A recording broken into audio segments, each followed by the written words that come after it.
Live from USC, you're watching Annenberg TV News.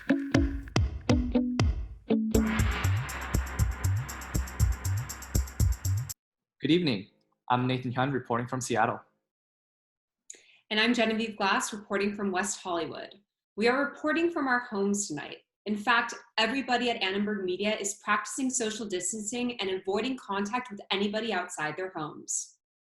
Nationwide, there are now more than 44,000 confirmed coronavirus cases, according to the Centers for Disease Control, and at least 544 deaths. Because New York has nearly half of these cases, the White House is advising anyone leaving New York to self-quarantine for 14 days. In California, the CDC confirmed more than 2,000 cases of coronavirus and 40 deaths from the virus. LA County health officials report a total of 662 cases and 11 deaths from the coronavirus. One death was a person under the age of 18. The LA County Health Department director said this is, quote, a devastating reminder that COVID-19 affects people of all ages. In a memo to the university this afternoon, the provost's office said USC will be paying student workers, including those with federal work-study grants, through the end of the semester. For 2 days in a row, China has reported no new cases of the coronavirus. The city of Wuhan is also set to lift its lockdown on April 8th. In the US, however, cases have been increasing at an exponential pace. We spoke to a doctor about what the US can do to flatten the curve and if a 2-week lockdown is enough. It's going to spread. You can't stop it. You can slow it down. And as Korea and China have shown, you can slow it way down. Is 2 weeks enough? For sure not. We won't know how useful they've been for 2 weeks. And if we stop then, it will immediately undo the benefit. India now has a mandatory lockdown for the more than 1.3 billion people who live there. They will have to stay home for 21 days. Hi, I'm BULBUL RAJAGOPAL. I'm a grad student at USC Annenberg and I'm from India. I'm currently self-quarantining at my apartment and I'm trying to stay updated on what's happening in my home country while balancing work and taking care of myself. Currently, Prime Minister Modi has announced a 21-day lockdown of the nation starting midnight tonight in order to combat COVID-19. It comes hot on the heels of what was initially supposed to be a 24-hour isolation period that was not observed by a large part of the country. So instead of providing a game plan of policies to tackle the spread of the virus, Modi had asked the public to show support to medical staff and to people providing essential care and services with applause and by banging pots and pans at 5 p.m. this past Sunday. What the result was cacophony, and it broke people's peace. People did not observe the time for self-isolation and even took to streets to celebrate.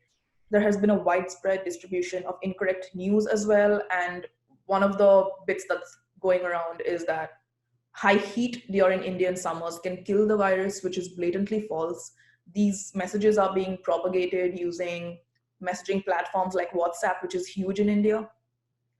And a large part of the country still isn't taking self-isolation seriously. And while some states like Kerala are making progress with containing the spread of the virus by implementing policies regarding food transport and other benefits, the gravity of the situation is still not being grasped by Indians. And people still think it's a slightly aggravated form of the flu. A lot of public places like nightclubs, bars, and even parks are still active and people are still gathering there. I come from a city called Kolkata, which is in eastern India. My family has been self-quarantining for some time, but we also have the privilege to not be greatly affected by it. And I have a younger brother who's starting his senior year of high school, but thankfully, schools and colleges have been shut down for now and all classes are taking place online. Labor is cheap in India, and because of that, a lot of families can afford to have household help, and they also have chauffeurs to drive their cars. And because many Indians and many of these families aren't taking the situation seriously enough, the support staff are suffering. So they aren't being given paid leave. In some cases, they aren't being given leave at all. And it is really important to educate those around us regarding this as well. And the working class are providing us with essential care, and they are the ones who are suffering because of our carelessness. It really becomes a question of ethics and morality at this point. And I think the 21-day lockdown may just be our final chance to flatten the curve where India is concerned at least, but people really need to discipline themselves better. It is imperative that we keep an eye out for what's happening in India. And after all, it's still the second most populous country in the world after China. And to the question many have been asking, where are the tests? Today, the LA Department of Public Health Advisory gave an update on testing and reinforced strict social distancing. The department said they were expecting more test kits soon, but they are prioritizing those for people with symptoms. Dr. Barbara Fair, the department's director, outlined plans to legally mandate quarantine for people who test positive for the virus. The department also had no record of cases among the county's homeless or incarcerated population, but warned this may change as testing kits are made more widely available. For those keeping an eye out for coronavirus symptoms, it might be difficult to tell if you have a simple case of the flu or something more serious. We spoke to the Associate Dean of USC's Pharmacy School about when you should consider getting tested. A cough, a dry cough, is what you'll see more with coronavirus. With flu, you may see a dry cough, but you also may see a productive cough, productive of phlegm, productive of mucus. I would think universally, in my mind, shortness of breath is something that I would want to see a clinician for, to get examined and to potentially get tested. Particularly if they've been home with a fever for a while, not feeling too well, but not feeling, terrible. COVID-19 shares symptoms with many common ailments, but if you're experiencing a fever, cough, and a sore throat without the fatigue and runny nose that can often come with the flu, you should consider self-isolating and calling your local department of public health for next steps. Hi everyone, Evan Falstrup here, political correspondent for Annenberg TV News, reporting from near campus at Adams and Vermont. So, Democrats and Republicans are trying to agree on a stimulus package to offset the economic damages caused by the coronavirus outbreak. Yesterday, Democrats blocked the $2 trillion Republican bill for the second time. The Senate Republican bill put corporations first, but because of the insistence of Leader Chuck Schumer and Senate Democrats, progress has been made. We urge the Senate to move closer to the values in the Take Responsibility for Workers and Families Act. This majority has gone out of its way to make this process as bipartisan and as open as possible. The administration has bent over backwards to work with Democrats and address their concerns. Democrats say they oppose the bill because it lacks oversight for its corporate bailout and doesn't provide enough support for American workers. Republicans say Democrats shouldn't be stalling the bill as the crisis rapidly unfolds. The bill is being negotiated as we speak, and Congress and White House officials say they expect to reach a deal by the end of today. Back to you guys. Thanks, Evan. The COVID-19 pandemic is not only eliminating current jobs, but also many opportunities for recent and soon-to-be college grads. I already started applying to some full-time jobs right before everything kind of went downhill. And I've got 3 emails being just letting you guys know we put this position on hold. We are no longer hiring for this position because of the coronavirus. If we decide to hire for in the future, we will contact, the people that applied. Major companies, including Marriott International, General Electric Aviation, and H&M, have laid off tens of thousands of workers, let go of 10% of their workforce, and handed out 2,000 furloughs, respectively. But the spread of the virus has also meant companies like Walmart, Instacart, and Amazon are hiring more employees as people buy groceries and other items from home. Hi, I'm Sylvie Sparks reporting from my hometown of Palm Desert, California. Let's take a look at what's going on in sports. The 2020 Summer Olympics have been postponed. The president of the International Olympic Committee, Thomas Bach, and the Prime Minister of Japan, Abe Shinzo, decided that due to the worldwide COVID-19 pandemic, the Games must be rescheduled. A statement released by the IOC and the Tokyo 2020 Organizing Committee announced that the Games, quote, must be rescheduled to a date beyond 2020, but not later than summer 2021, to safeguard the health of the athletes, everybody involved in the Olympic Games, and the international community, end quote. Whenever the Games are played, the IOC says they will keep the name Olympic and Paralympic Games Tokyo 2020. Closer to home, yesterday in an interview with Trojans Live, athletic director Mike Bohn said he is still waiting on information from the NCAA regarding extra eligibility for spring sport athletes. That's one of the critical pieces we're waiting on from the NCAA by the end of the month, is some direction associated with how that is affected or implemented for affected student athletes. And I think that there is numerous different thoughts and ideas that are circulating on how to address that, and it'll be a busy week for us as we try and gain some momentum to help those athletes. While Bohn and athletic directors from around the country wait for instructions from the NCAA, USC athletes are feeling the impact of COVID-19 as well.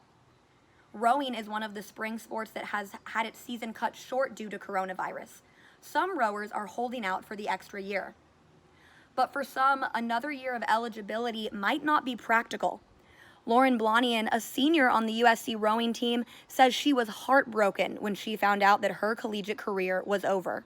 For me, I don't really have any education left. I finished my degree. I was planning to graduate. And so the extending into unnecessary classes just to stick around, just kind of seemed unnecessary. Because I'm not really sure any more school would really benefit my career outside of rowing. Blonian says even though her competitive career is likely over, she is still working out whenever she can in hopes of rowing in some form in the future. Now, USC athletes from every sport are feeling the impacts of coronavirus. Trevor, what can you tell us? Thank you, Sylvie. I'm Trevor Denton reporting from Panama City, Florida. It was supposed to be a spring of renewal for USC football under a brand new defensive coaching staff. But instead of getting the opportunity to hit the field and compete against each other, players like center Brett Nealon are left with no choice but to work out from home. The defensive staff definitely has a lot of juice, and that trickled down to a lot of the players that were trying to do the right thing and learn and be juiced up. And so it's just kind of a bummer, we never got a padded practice because I think that really would have been really fun for a lot of guys. And just like we're trying to do here at Annenberg TV News, USC football is working on ways for this team to stay in touch, and that includes Zoom meetings, both for position groups and for the entire team.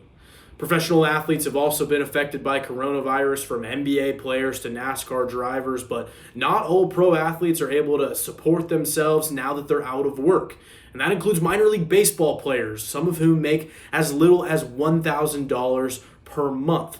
Minor league baseball opening day was scheduled to be April 9th. Obviously, that has been postponed.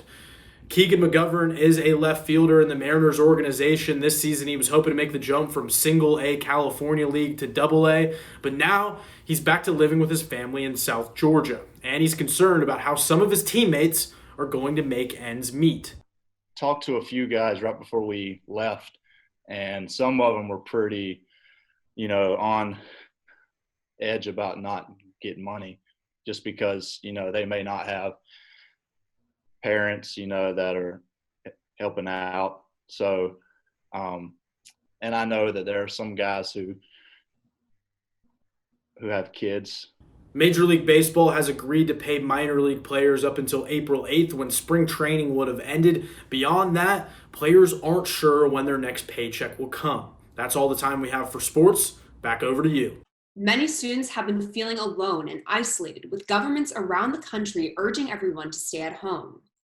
Nearly 1,400 students are still living in campus housing at USC, and they're experiencing drastic changes to college life.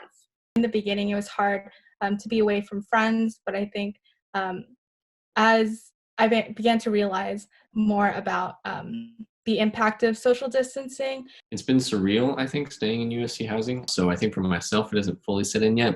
I didn't go outside at all yesterday. I feel like even my body sort of feels weird because of that. Pregnancy can be uncertain and stressful under normal circumstances. But during a pandemic like COVID-19, new mothers and those expecting have a lot more to worry about. Erin Kite went through 2 years of failed IVF treatments before finally finding a surrogate. 3 weeks ago, she and her husband traveled from LA to San Jose for her baby's delivery.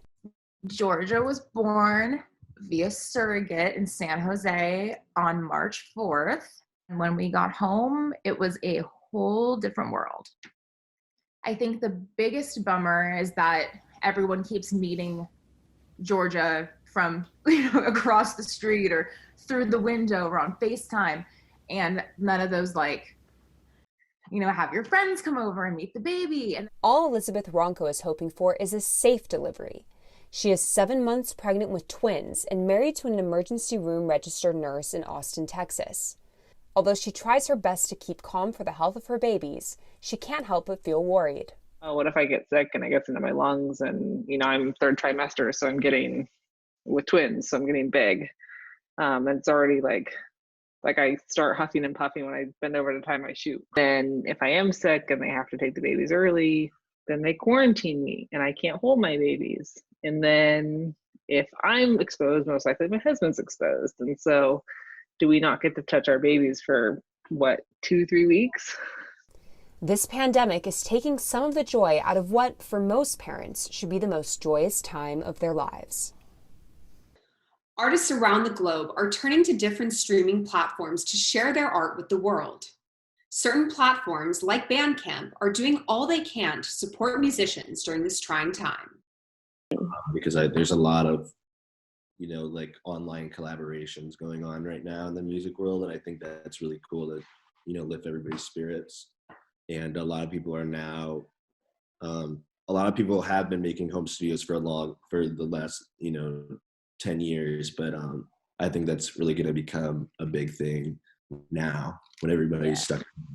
So I think that's kind of my next step is, getting some equipment to start recording. And as performers know, the show must go on. The Brea Space is a Southern California dance studio now offering online classes so dancers can observe social distancing guidelines. CLARA UNGARO shared her experience dancing remotely. It's like medicine. I don't know how to explain it. It's harder than I thought it would be, but it's good because the community is all coming together to help everyone. I think it's really nice because I've taken some classes with people I've never been able to take classes with.